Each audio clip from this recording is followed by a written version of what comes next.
По счастливому стечению обстоятельств ко мне в руки попала Xperia 5 Mark V, на которую я себя сейчас и снимаю. Все пишем огромное спасибо Николаю, который и предоставил этот смартфон мне на обзор. Напоминаю, что так как я не очень большой блогер, мне никто смартфонов бесплатно не отправляет, поэтому я ищу спонсоров. Если вы хотите стать спонсором, вы покупаете через меня смартфон, и перед тем, как я его вам отправлю, вы разрешаете мне его распаковать, потестировать, снять на него обзор или первое впечатление. Собственно, так Николай и поступил, за что ему огромное спасибо. Почему Sony? Почему Xperia 5? Во-первых, это компакт. Кто бы там что ни говорил, к сожалению, на рынке осталось не так уже много относительно небольших смартфонов. Эра настоящих компактов прошла, что осталось, то и, собственно, приходится брать. И у нас остается выбор между Zenfone, Xperia и достаточно маленьким Samsung без плюс и ультра вот этих всяких приставок. И если у Samsung с камерами еще куда ни шло, то у Zenfone с камерами полнейший трешак. Там, ну, они такие себе. Даже с Google камерой не то, в общем. И поэтому у нас выходит золотая середина, Сонька. И почему-то так заведено, что Соньки по камерам обязательно нужно хаять. Перед тем, как мы с вами перейдем к разбору замечательных сюрпризов, которые для нас здесь приготовили в 5-м поколении Xperia, я хотел бы с вами немножко погрустить по поводу утраченного телеобъектива, потому что на Xperia 5 Mark IV телеобъектив был. Да, не самый крутой, но тем не менее он там был. И это был уникальный смартфон, потому что у Zenfone только 2 модуля камер, у iPhone 3 модуля камер тоже только в прошках, а вот на Xperia 5 до текущего поколения у нас было 3 модуля камер. И это было здорово. Хоть он был не очень, но он все равно был. А теперь нам придется довольствоваться кропом с основной камеры, которая теперь 48-мегапиксельная. Но почему-то в 48 мегапикселей Sony нам снимать не дают. Ну, вот такие вот неприятные вещи. Однако давайте с вами разбираться с приятными сюрпризами. И первое, на что я хочу обратить ваше внимание, находится вот здесь. Посмотрите. Здесь есть кнопочка 4К. Внимание, нажимаем на нее и, о боже, 4К 60. Только это не просто 4К 60, это 4К 60 на фронталке. Охренеть! Как мы все долго этого ждали. И прикол в том, что нам не нужно теперь переключаться в дополнительное приложение Video Pro, чтобы снимать 4К 60. Раньше, если кто не в курсе, на Соньках нельзя было записывать 4К 60 в родном приложении камеры. Вам нужно было из него выйти, вот так вот. И обратите внимание, несмотря на то, что приложение наполовину свернуто, оно как бы находится в списке последних запущенных, оно все равно продолжает работать. Это вообще какой-то сюрреализм. Я ни на одном другом смартфоне такого не видел. Идем, значит, в Video Pro. И здесь, опять же, во-первых, у нас вертикальный интерфейс. Смотрите, раньше такого, по-моему, не было. Вертикальный интерфейс в Video Pro. Раньше он был только вот такой вот, горизонтальный. Ну окей, вот у нас этот самый интерфейс. Вам нужно зайти в меню и здесь включить 59-94, кинематографическое соотношение вот этих вот частот, короче. На самом деле 60 кадров в секунду нужны только для того, чтобы снимать слоумо, и я постоянно об этом говорю, но если вы из тех, кому хочется записывать 60 кадров в секунду просто потому, что я так могу, вот, собственно, они теперь есть. Ну и вертикальный интерфейс у нас есть теперь не только в Video Pro, он у нас теперь есть и в профессиональном фоторежиме. Идем обратно в камеру и переключаемся из бейсиков, допустим, в полный ручной режим. И охренеть, у нас теперь есть вертикальный режим. Ребята, это тоже просто какой-то трэш. Я так долго этого ждал. Раньше можно было только так, при помощи аппаратной клавиши спуска затвора снимать. Еще, если мы переключимся в ручной режим, то мы сможем пользоваться таким дополнительным ассистентом фокусировки, как Focus Peaking. Идем в настройки фокусировки, включаем выделение контуров. И теперь, если вы включаете ручной режим фокусировки, то вы сможете наслаждаться этим самым фокус-пикингом. Вот мы сейчас крутим этот самый фокус, и у нас квадратики в месте, где у нас этот самый фокус. Очень удобно.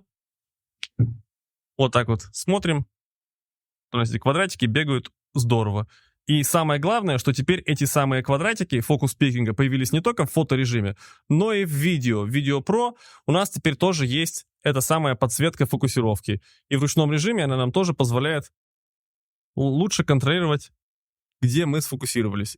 Я вижу вот эти такие небольшие подсветки. Я думаю, вам на экране тоже сейчас их видно. Многие возмущаются, что у смартфонов Sony перегружены в всяких интерфейсах интерфейс приложения камеры. Я не согласен. Вся эта индикация очень полезна и позволяет вам понимать, что вы делаете в каждый момент времени. Если фоткать с зумом больше, чем 2х ночью, то даже ночной режим не помогает, получается каша. Но если фоткать в родных разрешениях для каждого модуля, то получается вполне нормально. Из RAW, конечно, можно вытащить чуть более интересный цвет. Внимание, на сверхширике очень сильные подушкообразные искажения, а на основе все нормально. нормально. Конечно, можно чуть-чуть выше динамический диапазон вытащить, можно чуть-чуть цвет, деталь причесать, но я бы не сказал, что вы получите значительно больше детализации из RAW. Поэтому RAW здесь для тех, кто хочет цвет скорее причесать, чем деталь, потому что в результате моих экспериментов получить значительное преимущество по детализации или динамическому диапазону у меня не получилось. Еще многие жалуются, что на Sony сложно сфоткать что-нибудь годное ночью, когда света мало. Не знаю, что вы собираетесь фоткать, когда света нет такого важного, но когда света достаточно, фотки получаются нормальными. Конечно, все ждут какой-то революции, к сожалению, ее здесь не наступило, как вы можете видеть, но фотки получаются реально нормальными. То есть я не могу сказать, что они какие-то днищенские.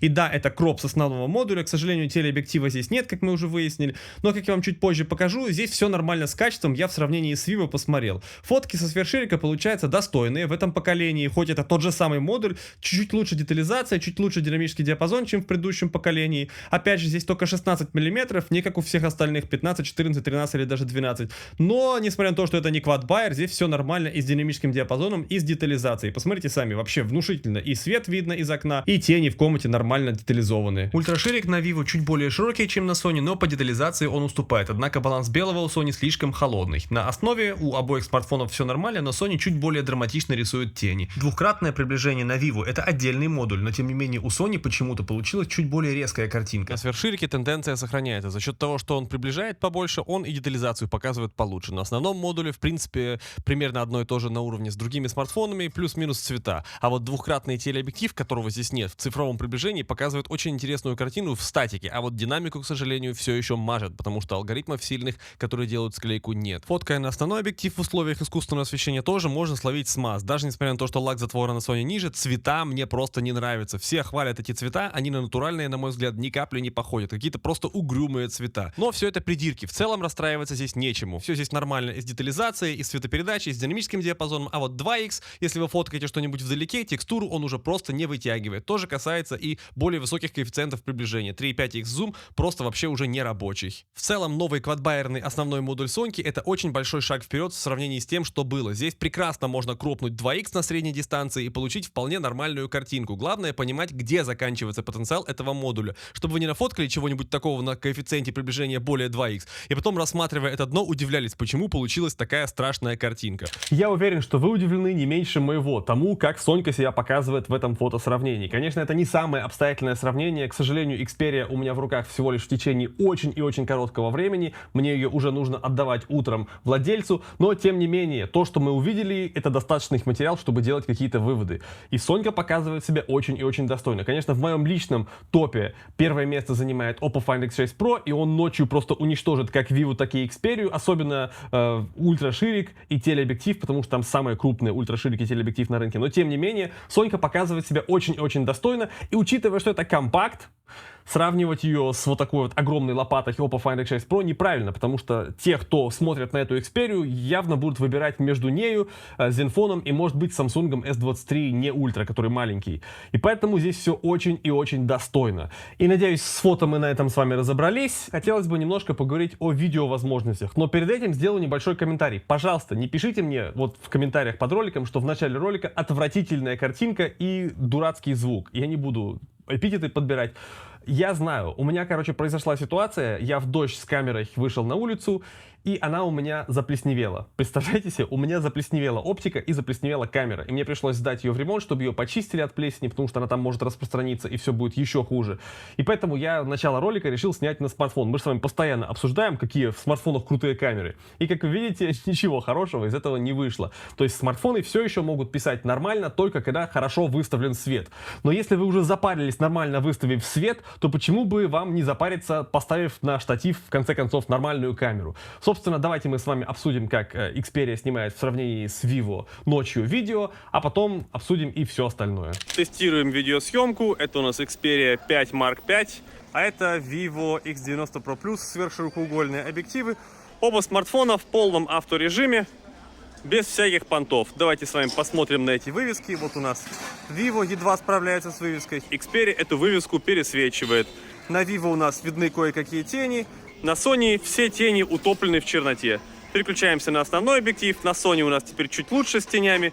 Все-таки основной объектив чуть получше. Переключаемся на Vivo, смотрим. Ненавижу этот ползунок. Вот, в принципе, на Vivo картинка еще более детальная. Тут и тени видны, и цвета хорошо контролируются. В общем, на Sony, конечно, с динамическим диапазоном все не очень на первый взгляд. С другой стороны, нельзя отрицать, что многие люди используют драматизм как средство художественного выражения. Поэтому в то время как чем шире динамический диапазон, тем лучше. Все равно такой драматизм в картинке Sony — это неплохо, это такая стилизация. В мире Sony, если вы хотите более широкий динамический диапазон, вам нужно использовать всякие дополнительные функции. Сейчас я вам это продемонстрирую. Все у нас было по дефолту, синетон был отключен, всякие динамические диапазоны тоже были отключены. Выходим, в общем, отсюда и идем в Video Pro. В Video Pro нам обязательно нужно включить HLG, потому что мы хотим записывать 4К с динамическим диапазоном высоким. И Sony считают, что для высокого динамического диапазона вам нужно включать настоящую 10-битную видеосъемку. Ну ничего, окей. Мы снимаем сейчас на сверхширокоугольный объектив 16 мм. И на Vivo у меня будет, значит, в Pro режиме тоже сверхширокоугольный объектив. Ненавижу этот гадкий ползунок, каждый раз про него буду ругаться. Ну вот, собственно, вот так выглядит сверхширокоугольный объектив на Соньке. Смотрим, а вот так вот у нас выглядит сверхширокоугольный объектив в Pro режиме на Vivo с отключенным шумоподавлением. Поэтому такое зерно. Давайте с вами пройдемся. Теперь, конечно же, на Sony с динамическим диапазоном все значительно лучше. Тут немножко лучше тени прорисованы, хотя цвета все равно выбиты. Но если на посте чуть-чуть постараться, то можно примерно вот так вытянуть хоть что-то, и теперь у нас будут цвета сравнимы с Vivo. Но для этого предполагается, что вы будете владеть хоть немножко монтажом, и на посте все это дело поправите. Переключимся с вами на основные объективы. На Соньке, к сожалению, в Video Pro нужно для этого остановить видеосъемку. А на Vivo мы пользуемся этим гадким ползунком и ловим этот долбанный 1X. Вроде бы поймали. Окей, хорошо. Вот у нас основные объективы. Я бы сказал, что картинка на Sony, ну, по крайней мере, то, что я вижу на экране, вполне достойная. Правда, опять же, предполагается, что вы понимаете, что такое 10 бит, что такое HLG, что вы умеете всем этим пользоваться. Ну, вот так вот жить, как говорится, с волками, по волчьи выть. Пройдемся с вами, посмотрим на стабилизацию. У меня было такое стойкое впечатление, что со стабилизацией в новом поколении Sonic все очень хорошо. Кстати, напишите в комментариях, нормальный ли голос, потому что на Sony 1 Mark IV у меня были претензии к тому, как записывался голос, потому что на Pro I, на мой взгляд, голос записывался лучше. Ну вот смотрите, вывески, тени, все нормально. Просто Sony считают, что если вам нужен широкий динамический диапазон, вы будете пользоваться HLG. Давайте переключимся обратно в обычную камеру и посмотрим. Вот обычная камера. Как вы видите, тени утоплены, цвета поджарены. И вот Vivo. На Vivo картинка из коробки, как бы в авторежиме, смотрится чуть-чуть более готовой, что ли, к соцсетям. Кстати, еще на Vivo есть кнопочка такая. Вот эта вот кнопочка, сейчас ее нажму. Она включает шумоподавление, и голос теперь должен быть немножко лучше. На Соньке тоже есть подобный режим. Естественно, нужно тоже остановить съемку. Сейчас зайдем с вами в настройки, вот здесь вот в меню. Где он здесь находится? Значит, микрофон, все направления, окей. Интеллектуальный фильтр шума, включим его и посмотрим, изменился ли голос теперь на Соньке. Начинаем видеосъемку. И слушаем. Что-то изменилось? Ветра, конечно, здесь особо нет. Но напишите в комментариях, изменился ли голос. Потому что он обычно немножко подъедает частоты и становится менее глубоким, менее басистым. Хотя я обычно не говорю с басом. Вот так вот. И давайте еще на всякий случай посмотрим синетон. Останавливаем съемку. И включаем синетон. Синетон поднимает тени, как вы видели. Вот сейчас отключаем. Включаем. В синетоне, как вы видите, тени поднимаются. Цвета все так же выбиты. Но тени теперь у нас чуть более насыщенные детализацией. Мы можем что-то теперь в тенях разобрать. На витрине на Sony ни хрена не видно, а на Vivo еще видно. Давайте чуть зазумим, посмотрим двухкратный зум на Sony и двухкратный зум на Vivo. Конечно, совсем другой уровень, правда? Все-таки ночью дополнительный объектив Соньке был бы очень и очень полезен. Ни хрена на Sony не хватает динамического диапазона. Давайте еще раз посмотрим здесь, спасет ли ситуацию HDR. Останавливаем видеосъемку. Идем в Video Pro. У нас здесь все заранее настроено, да, у нас вот этот вот HLG включен. И переключаемся на 48 мм. Вот так. Смотрим теперь на эту Я даже не знаю, как назвать. Наверное, это ларек. Вроде бы, видите, динамический диапазон теперь достаточен. Нет никаких выбитых цветов. Теперь даже наоборот. На Vivo похуже динамический диапазон, чем на Соньке. Вот что делает 10 бит. Круто, да? Конечно же, если снимать как попало, то и картинка будет какая попала. А если вы найдете где-нибудь нормальный свет или просто самостоятельно выставите хорошую схему, то у вас, конечно же, картинка будет значительно более вкусной. Вот так вот снимает у нас сверхширокоугольный объектив. Давайте с вами чуть-чуть призумим. Вот так вот у нас призумим, зумим. Смартфон, кстати, нагрелся и выдал мне сообщение. Сейчас я вам его покажу. А вот это вот основной объектив. Конечно же, если нормально выставлен свет, то снимает смартфон значительно лучше, и картинка смотрится гораздо приятнее. Выпущенный пару лет назад для Xperia Pro I влоговый монитор прекрасно работает и на Xperia 5 Mark V. Вопрос только в том, что заставить людей покупать все эти дополнительные аксессуары будет очень и очень сложно, хотя, на мой взгляд, оно того абсолютно стоит. Но только для тех людей, которые часто пишут влоги, потому что это все с собой нужно таскать, хоть это, конечно же, маленькая компактная штука, хоть и радиомикрофон позволяет записать гораздо более качественный звук, чем встроенный микрофон, потому что его можно к рту поднести, но это все нужно с собой таскать, и, естественно, большая часть людей просто не готовы таскать с собой дополнительное оборудование. Им хочется просто достать смартфон из кармана и начать, грубо говоря, поливать. Это неправильно, потому что хорошее видео, хорошее фото всегда начинается с подготовки. Но, блин, это все такая сложная тема, что даже не знаю, кому это все на самом деле реально окажется нужно. Хоть оно, на мой взгляд, того стоит. К этой Соньке обязательно нужно брать комплектный чехол. Он на самом деле не со всеми комплектных, его отдельно нужно покупать, но он стоит каждого рубля, который вы за него заплатите. Здесь внизу чехла есть вот такое вот утолщение, в котором спрятана ножка. И благодаря этой ножке можно смартфон ставить вертикально вот так вот. Очень шикарно. Таких чехлов на рынке очень мало, и вы ничего подобного у сторонних производителей для Sony не найдете. Поэтому, если покупаете Соньку, обязательно придется раскошелиться на родной комплектный чехол. Можно взять сразу два, хоть он и достаточно надежный, он немножко по углам затрется, по опыту использования предыдущих поколений чехлов говорю. В целом, то, что он снизу немножко выступает, нисколько вообще не мешает, и смартфон в целом очень приятно лежит в руке. И с чехлом, и без него, но с чехлом немножко безопаснее. Еще я очень рекомендую попробовать вот такой вот влог-монитор, если вы любите записывать видео. Это шикарнейшая штука, и, к сожалению, она стоит дополнительных денег, хоть она своих денег и стоит. Я ею реально восхищен, и несмотря на то, что технически это просто, дисплейчик, но это реально классная фишка, которая вам подарит много кайфа от использования смартфона, когда вы будете записывать какие-нибудь блоги где-нибудь в путешествиях.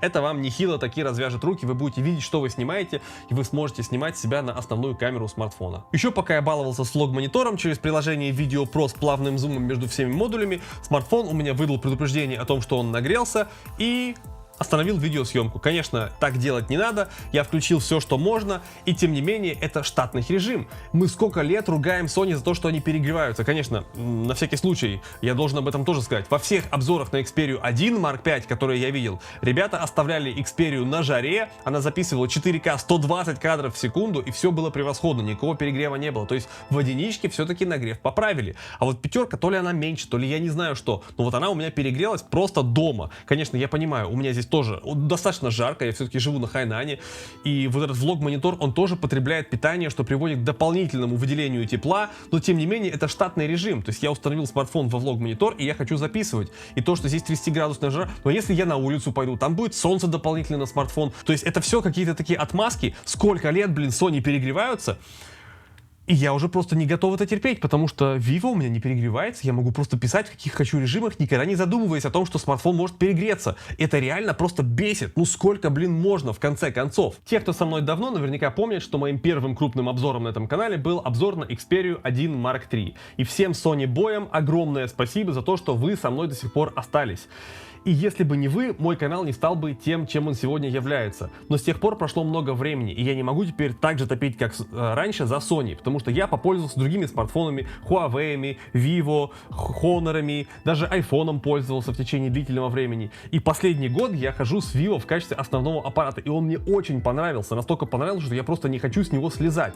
И дело не в том, что мне понравились его камеры, хотя они действительно хорошие, дело вообще в целом. То есть я пользуюсь смартфоном, не только вот его камеры хороши, поэтому я на Vivo. Мне понравилась оболочка, мне понравился звук, мне понравилось, что смартфон из себя в целом представляет. И теперь, когда я беру в руки Соньку, мне многого в Соньке не хватает. И, наверное, это, я даже скажу, все-таки уже и объективный недостаток, потому что в Vivo звук громче из динамиков. Даже вот в сравнении с iPhone, сами посмотрите.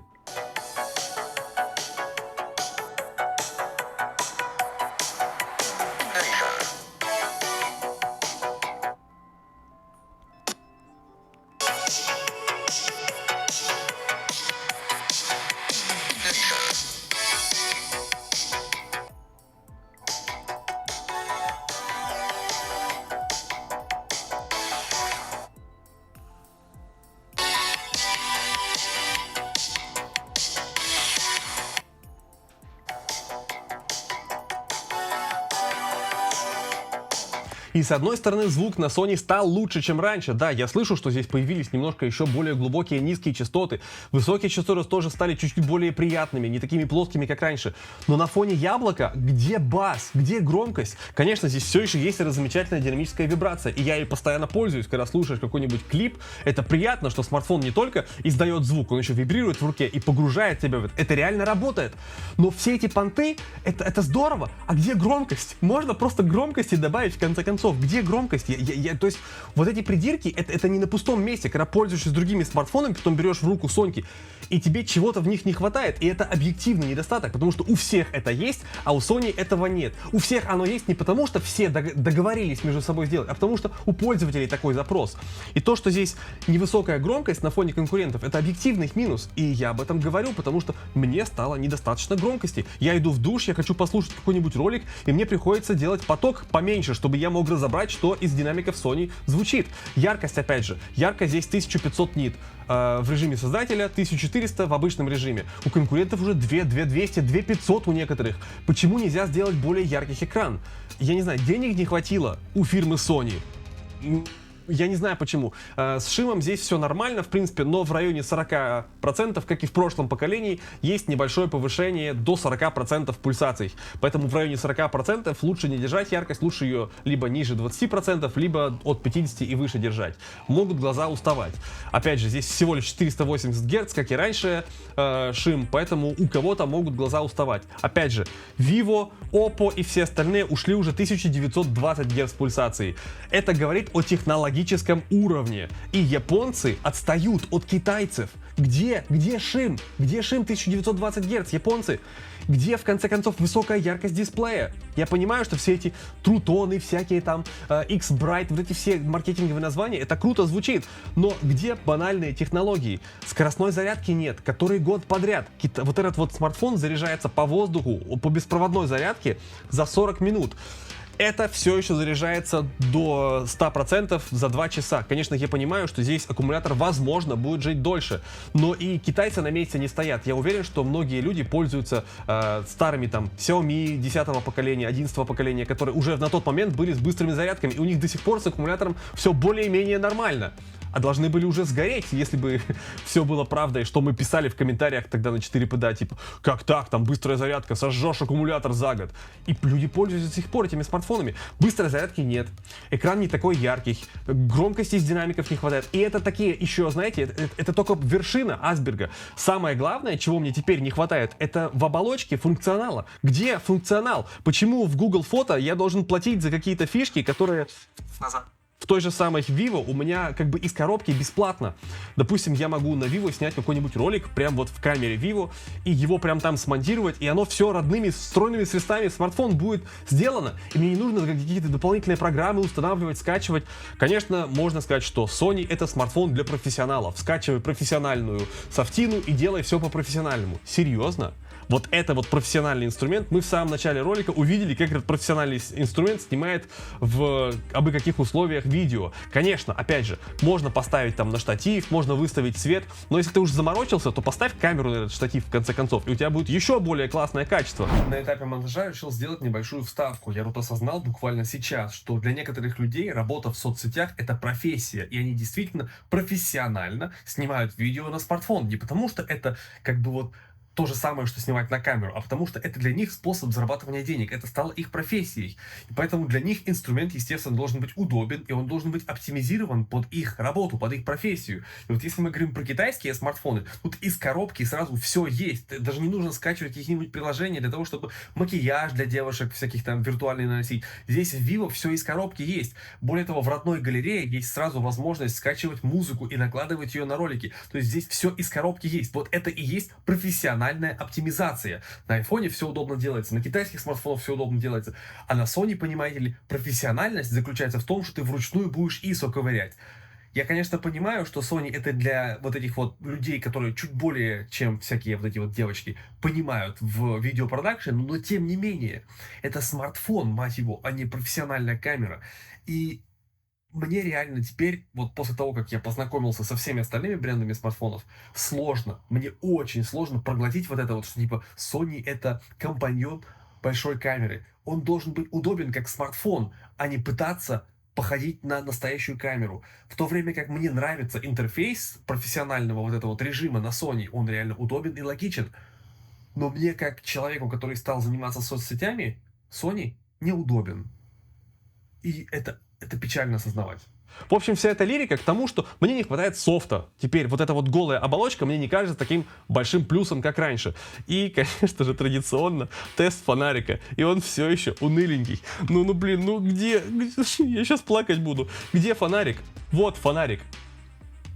Sony Vivo. Короче, я хотел похвалить этот смартфон. И мне он очень нравится. Я реально всей душой все еще болею за Sony, потому что это смартфоны, которыми я очень долго пользовался. Это мои первые, самые любимые смартфоны. Я кучу прошивок на Sony нагородил.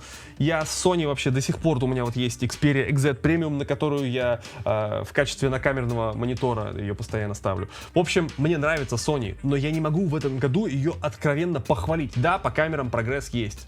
Есть прогресс во всех остальных аспектах. Небольшой, но не такой большой, какого я хотел бы ожидать, в конце концов, от смартфона за такие деньги. Он же все-таки стоит приличных денег. Да, опять же, это компакт. Люди, которые посмотрят на Xperia, будут выбирать между этой Xperia и, допустим, Zenfone, или между маленьким пикселем, может быть. И там все-таки вот в этом именно сегменте все не настолько, вот как я утрирую немножко. Но тем не менее, я хотел его похвалить, но у меня не получается. Не получается. На этом у меня все. Увидимся в следующем ролике. Пока.